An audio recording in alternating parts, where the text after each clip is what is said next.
Hello everyone, my name is Shailendra Singh. I am from Varanasi. I have completed BCA in 2024.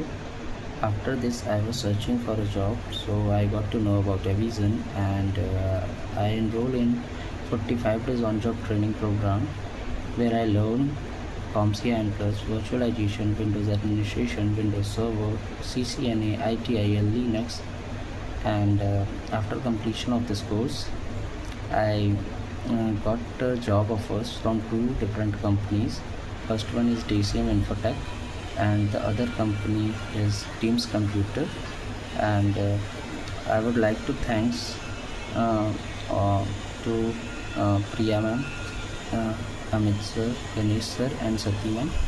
And I would like to suggest to those students who want to make their career into IT field, and this is the great platform to start. Okay, thank you.